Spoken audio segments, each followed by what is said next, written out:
pinape-present kay Mr. Diskaya yung ledger niya. And he said that kailangan niya magkonsulta sa abogado. I think he has legal counsel here. Maybe he should answer to the committee, but hindi pa niya pinipresenta yung ledger na hiningi ng committee, Mr. Chair. So, Mr. Diskaya, sinabi niyo po sa affidavit ninyo na hindi maiiwasan magbayad sa mga regional directors at district engineers ng DPWH para makakuha ng projects. Wow, no? Sabi nyo pa ay nagbabayad kayo ng from 10 to 25% sa DPWH. Kinailangan nyo rin bang magbayad ng SOP para makakuha ng projects doon naman sa Quezon City? Labag po sa kalooban namin, Your Honor. Labag man sa kalooban, Mr. Chair, o kusa, nagbabayad kayo, tama? Napipilitan lang po kami, Your Honor. Nung nakaraang hearing, sinabi po ni Ms. Diskaya, on record po yan sa komite, na nagbibid against each other yung mga kumpanya niyo. Pinakita ko nga po yung calling cards ninyo sa siyam na komiting iyan. Sabi ng asawa niyo, nagbibid ang mga kumpanya ninyo sa isa't isa. So ganyan din ba ang kalakaran ng mga kumpanya niyo sa Quezon City? Your Honor, sa record po namin, hindi po sila naglalabanan. Pero bakit sinabi nung asawa nyo na kahit pagkatapos mabasa nyo sa PhilJeps, nagko-compete, hindi lang isa, hindi lang dalawa ninyong mag-asawa, pero yung siyam na kumpanya ninyo sa isa't isa? Your Honor, kinakabahan lang po siya at saka kinakabahan lang po siya. Pero sa record po namin, wala po naglalabanan.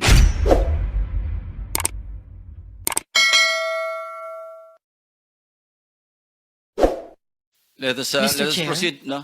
Senator Ontiveros, you have 5 or 8 minutes. Actually, you have 7 minutes and 25 seconds. 25 ba? Tama ba? O, 25, tama.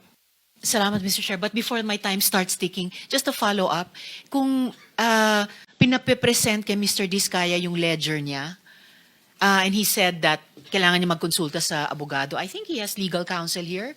Maybe he should answer to the committee, but hindi pa niya pinipresenta yung ledger na hiningi ng committee, Mr. Chair.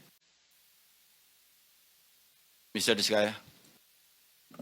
Your Honor, I invoke my right po against self-incrimination po. Yan po yung advice po sa akin ng lawyer ko. Go ahead, Senator Ontiveros. You may Thank proceed. you. Yes, Mr. Just Chair. on that point, because iba yung, with the permission of the chairman, very quickly lang, because iba yung sinabi niya dun sa explanation niya, ngayon nag-i-invoke siya ng right against self-incrimination. So pabago-bago na naman ang kanyang posisyon. Sabi niya din sa sulat sa Blue Ribbon Committee, ikukonsulta muna niya yung lawyer niya dahil kailangan pa niyang pag-aralan. Ngayon, panibago. Maybe he should put in writing that invocation also, Mr. President, just to respond to the earlier inconsistency do sa sulat niya. Pabago-bago, Mr. President. Can we defer decision on this particular issue so we can proceed? Because some resource persons need to get out or leave by noon time. So, Senator Ruiz Ontiveros, you may proceed. Salamat, Mr. Chair. At maraming salamat, Senate President, para sa mga dagdag na minuto. Secretary Dizon, umamin dati yung DPWH NCR sa komite na walang koordinasyon ang daan-daang flood control project sa Quezon City na kailan lang ay lubog sa baha. Ulat ng Quezon City LGU ngayong linggo sa 331 flood control projects mula 2022 lamang hanggang 2025 na worth 17 billion pesos, dalawa lang ang may koordinasyon na aprobado ng lungsod. Imagine po, dalawa lang sa 331 projects, wala pang 1% ang sumunod sa dinevelop na flood control master plan ng Quezon City. May mga proyekto tuloy na imbes makabawas sa baha, nagdulot pa ng mas malaking baha sa mga daan, kalsada, bahay, opisina, pati paaralan. May ghost projects din daw na hindi makita ni mahanap ng LGU kahit ngayon. So, Secretary, may sinusunod ba ang DPWH na iisang master plan sa paggawa ng bawat flood control project sa bansa? Wala po. Oh my God, wala. So, bakit gumagawa ng mga proyekto ang DPWH na hindi dumaan sa koordinasyon o konsultasyon sa LGU tulad sa Quezon City na may ordinansa ha, Mr. Chair, Ordinance number 2939 series of 2020. Ordinansa na nagsasabi na kailangan ang koordinasyon. Mr. Chairman, Madam Senator, yan din po ang katanungan namin. No? In fact, I will go a step further, Mr. Chairman. Ni plano po wala eh. Sabi ko nga po, every time po mag-inspection kami, ang una pong tinatanong ko pag sa site mismo, pag nakausap ko po yung contractor, subcontractor, foreman, ang hinihingi ko po kagad plano, patingin ng plano. In almost all cases, wala pong maipakita sa aming plano. Sabi ko nga po, Mr. Chair, Madam Senator, kahit nga po maliit na bahay, kailangan ng plano bago ka magpagawa. Siguro naman po itong mga daang milyong flood control projects, dapat may plano. Wala po silang mapakita. Kaya po, kasama po ito sa aming ongoing investigation kung bakit po pinapayagan ito at paano po nakakalusot ito dito sa napakaraming mga proyektong ito. And for the record, Mr. Chair, sinabi na po ng Quezon City government, mayroon po silang flood control plan. Yan din po yung bahagi ng sagot ni Mayor Joy Belmonte dun sa alok ni Ramon Ang tungkol sa flood control. Pinasalamatan niya yon at sinabi, in fact, meron po kaming city flood control master plan na pwedeng makuha yung suporta mula sa private sector. Pero mula sa gobyerno mismo, bakit may master plan itong syudad? Pero at may 331 projects na iginawa ang DPWH, NCR, Quezon City, pero dalawa lang ang coordinated. And I'm only guessing coordinated sa master plan. Ganyan din po ba ang kalakaran, Secretary, Mr. Chair, sa ibang mga syudad o lalawigan tulad ng Bulacan at iba pa? Mr. Chairman, Madam Senator, we are seeing a very, very similar pattern in every area that we visit and in every report that we get. There is little to zero coordination with the local governments, with the province, much less the regional development councils. And just on the master plan po, meron pong the latest finished plan po na meron sa aking pagkakaalam ay nung 2013. No, meron pong plano, meron pong integrated master plan for flood control nung 2013. At meron din pong ongoing ngayon ginagawa ang JICA at ang World Bank. Ongoing po ito at ito po'y matatapos pa lang sa susunod na taon. Yun lang po ang nakita naming mga master plan o ginagawang master plan pagpasok po natin 2 weeks ago.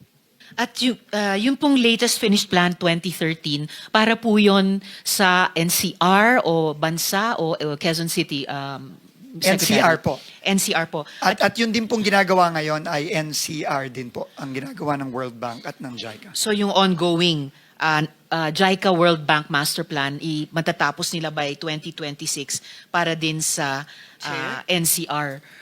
Wala po ba sa ibang mga rehiyon or para sa buong bansa natin? I recall, Mr. Chair, Secretary, na mayroon sa Central Luzon.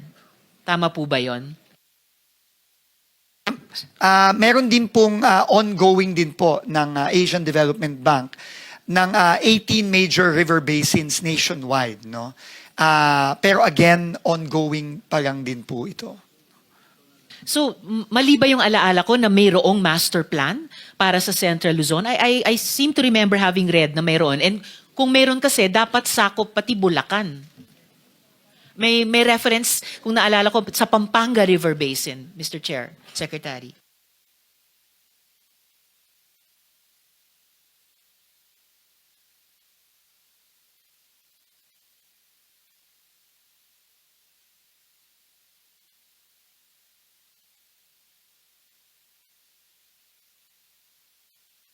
Kita po namin, and we can give a copy po to the committee and to the Honorable Senator of this Yes, please, Mr. Chair. April 2013 Master Plan for Flood Management in Metro Manila and surrounding areas. So, meron din po sigurong kaunting Region 3 dito. I suspect baka meron pong Bulacan dito.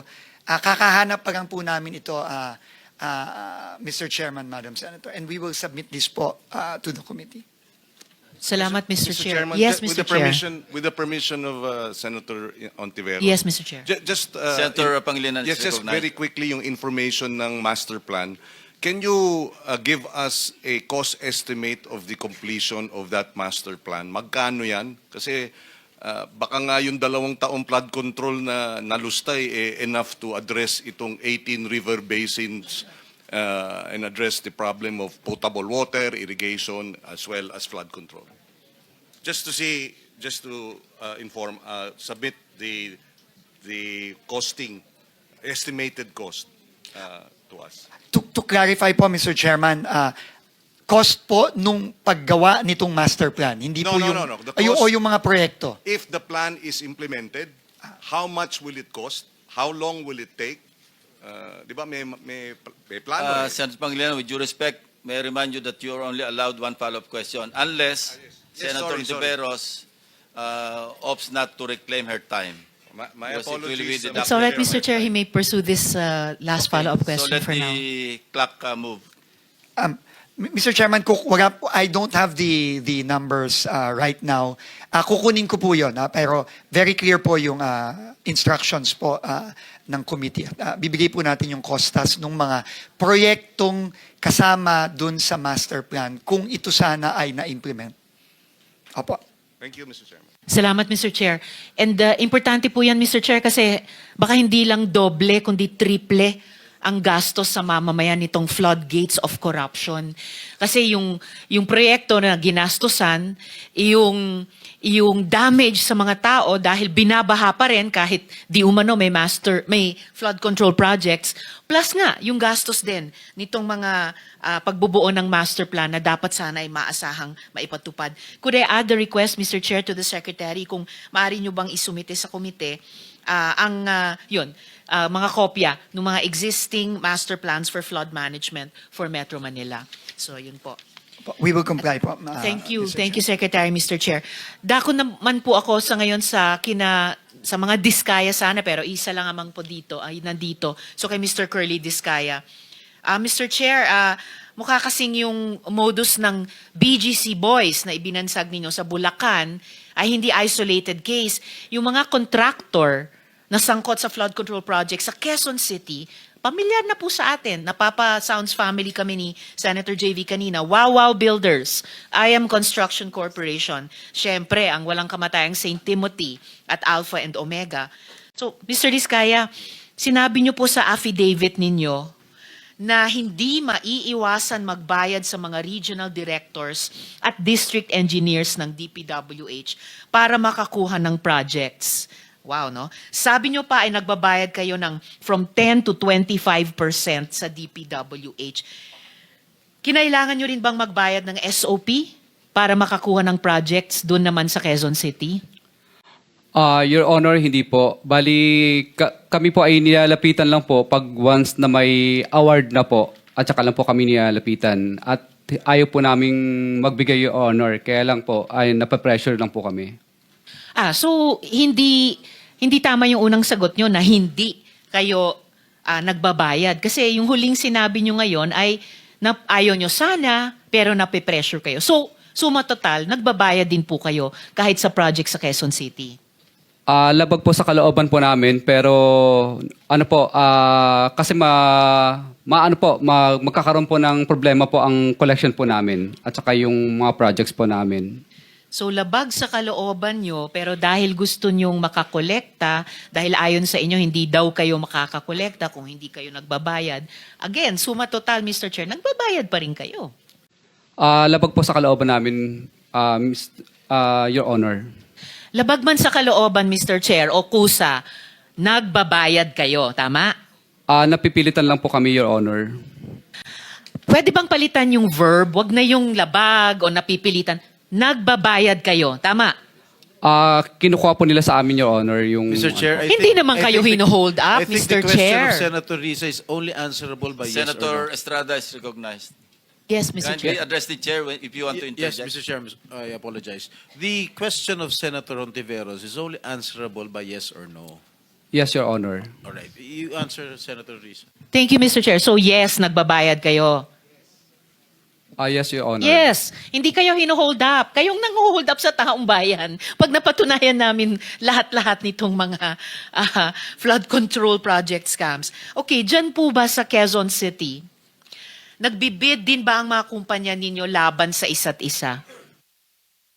No po, Your Honor.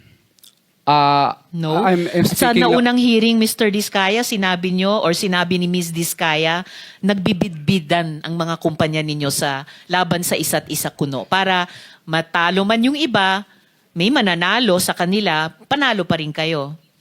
Your Honor, naguguluhan lang po siya ng mga time po na yun. Pero sa records po namin, hindi po naglalabanan at nag-divest na po kami sa mga company po na yun. Bali, ako po yung honor ay St. Gerard lang po ang aking company.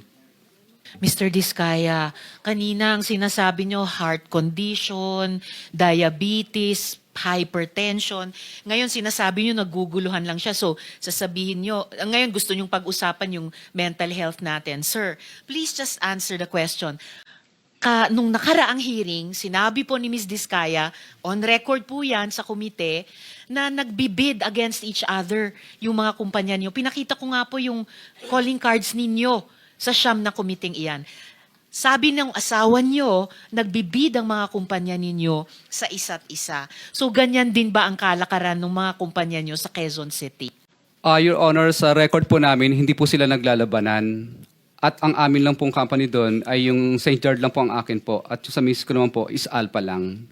2 kumpanya lang sa inyong mag-asawa, pero yung mga kamag-anak nyo, ang controlling persons din dun sa iba pang mga kumpanya. Your Honor, pero hindi po sila naglalabanan sa bidding. So ano Sa yung, record sabi po nyo, namin. may kalakaran kayo. Ano bang kalakaran ninyo sa Quezon City ng inyong mga kumpanya? Sumasali po kami sa public bidding. Pag nakikita po namin sa PhilJeps, sumasali po kami para sa public bidding po. Pero bakit sinabi nung asawa nyo na kahit pagkatapos mabasa nyo sa PhilJeps, nagko-compete, hindi lang isa, hindi lang dalawa ninyong mag-asawa, pero yung siyam na kumpanya ninyo sa isa't isa?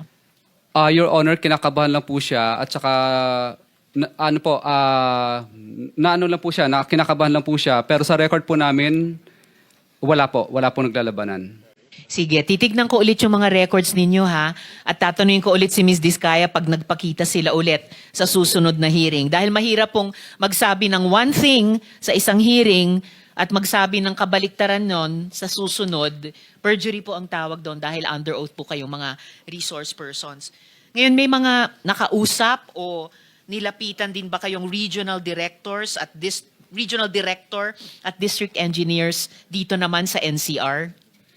Your Honor, wala po. Bali, sumasali po kami sa public bidding. Pag nakakita lang po kami ng mga public bidding na nakapost sa PhilJeps na invitation, tsaka lang po kami pumupunta at sumasali sa bidding.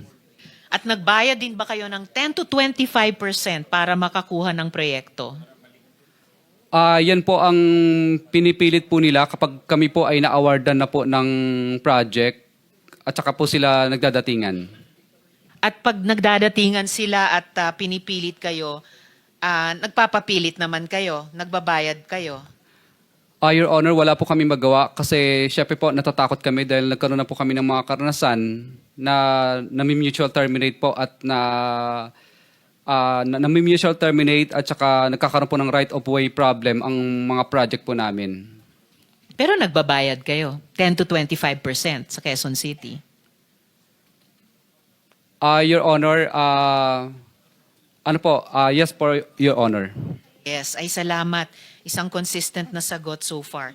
Ngayon, sir, doon sa inyong affidavit, Mr. Diskaya, doon po sa inyong affidavit, paano kayo nagbabayad sa mga opisyal, gaya ng sinabi nyo?